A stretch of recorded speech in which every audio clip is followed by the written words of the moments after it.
So, Dan, again, just take us through, if you can, the timeline of what's transpired and why you will not be challenging John Jones for the UFC light heavyweight title 1 week from tomorrow night. Just about 2.5 weeks ago, I injured my knee and popped my MCL pretty good, and was told they heal fast, and I had about 3.5 weeks, before the fight. So I was hoping and optimistic that it would, get at least stable enough to be able to fight. And I stayed off it for a couple weeks. Didn't irritate it at all with my training. Was able to still do much training, but I think my conditioning still suffered a little bit. And when it came down to having to know if I can fight or not, I had to test that a little bit, and I did that for 2-3 days, and pretty much everybody, all my guys that are around me, all my coaches and guys in the camp are telling me that I'll be fighting. Can you elaborate on how the injury occurred, Dan? Just sparring, grappling, or defending a takedown, and went to try to reverse the takedown as I was, someone was taking me down, and I my foot got stuck in the mat and didn't pivot right, and just popped my knee. What is the prognosis, and what do you face moving forward in terms of rehab? They're telling me that it does heal quickly, and I've done everything I need to do to try and get it to heal. From day one, except for still trying to train through it a little bit. I had a physical therapist, athletic trainer living at my house, trying to help me out, and it should be within 3 months, 100%. I would say I could start training in about 6 weeks. So, ostensibly, you would not be able, though, to return full camp and ready to go until the early part of 2013, it sounds like. No, I think I'd be... or can you fight in December? I would be ready to fight by the end of the year, yeah.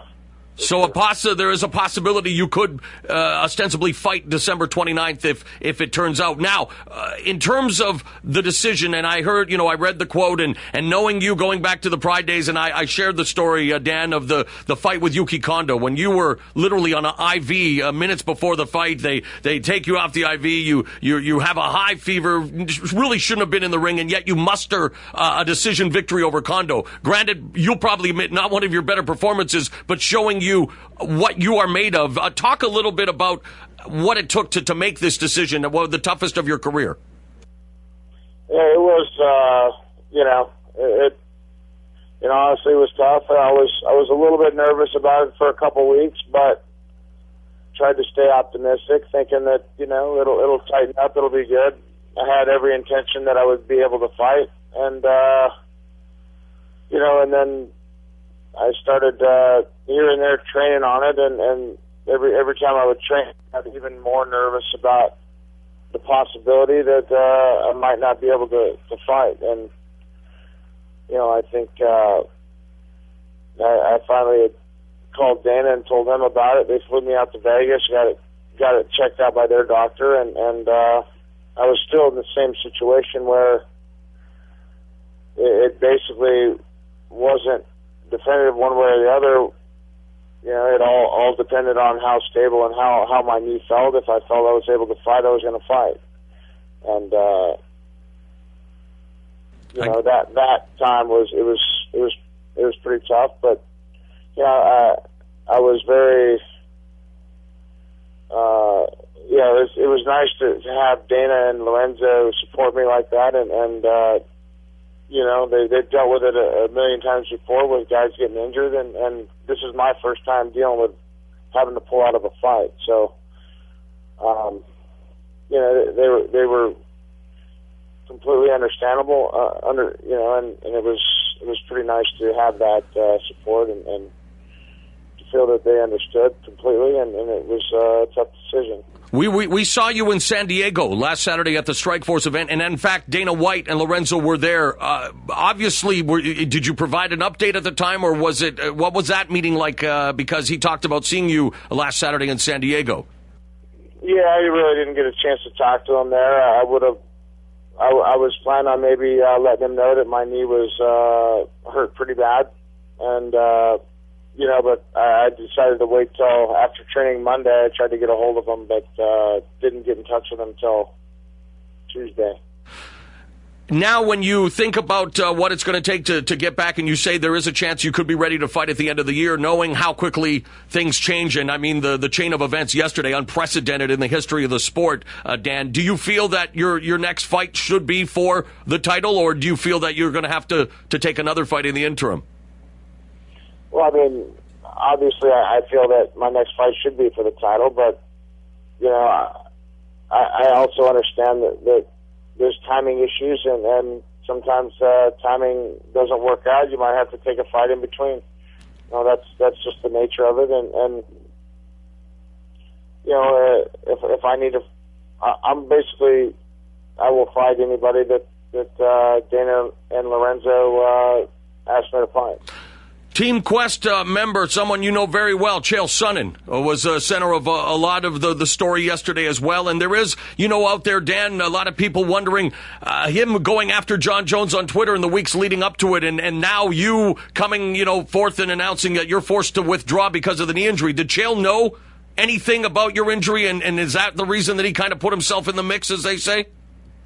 No, Chael had no idea that this was going on. So it's, I think all that started from Chael calling John Jones a dork on UFC tonight. What do you make, and I know, just to get your thoughts, because it really is a crazy last 24 hours. The fact, and it's heartbreaking to know that, a fight that all of us were looking forward to now is not going to take place, at least not immediately. And yet, what do you make of John Jones, the champion in his camp, rejecting the fight with Sonnen, and then Machida rejecting the fight with Jones, and now it's Vitor Belfort against John Jones September 22nd in Toronto. Can I get your reaction to all of that news? Well, I think I was shocked about every one of those bits of news that as I heard them, I was shocked. I was shocked that, I was shocked actually to hear that Chael stepped up and he was the only one that stepped up and was willing to fight him next week. And then I was even more shocked when John Jones refused to fight Chael. Can you understand his refusal? Greg Jackson on the show yesterday saying that, it really in essence would be only a 3-day preparation period because fight week is, not counted, as they say. In his position, would you have done differently? Like if you were the champion and this was the scenario, what would have been your reaction? I don't even think that's a question. Of course I would have fought. You would have, you would have fought immediately. Obviously this has happened a lot in the past, and no one has ever not fought. So if that answers your question, if John Jones is the first to refuse to fight as the champ, it's not like he wasn't training and only had 3 days to train like Chael. Chael was sitting on his couch for 6 weeks.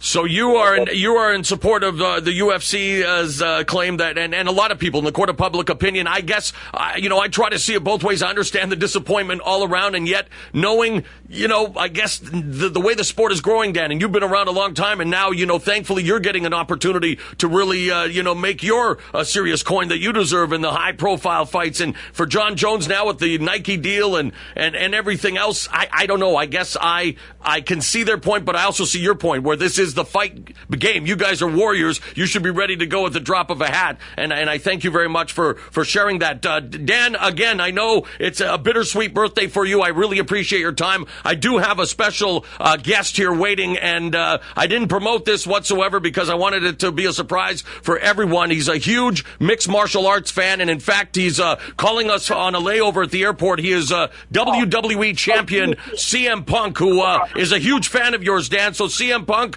Thank you for coming on the MMA Show podcast, and I know you wanted to say something to Dan Henderson. Yeah, I don't think I'd ever get the opportunity to do this otherwise, but I just wanted to say happy birthday. You've been a favorite fighter of mine for quite some time. It sucks that you're injured, but I hope you managed to have a decent birthday anyway.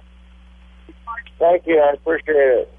So, Dan, on that note, we're going to say thank you very much for joining us, and again, happy birthday, and we look forward to seeing you back in the octagon before the end of the year, if at all possible. All right, I appreciate it. Thanks, Mauro. Thank you very much. Dan Henderson.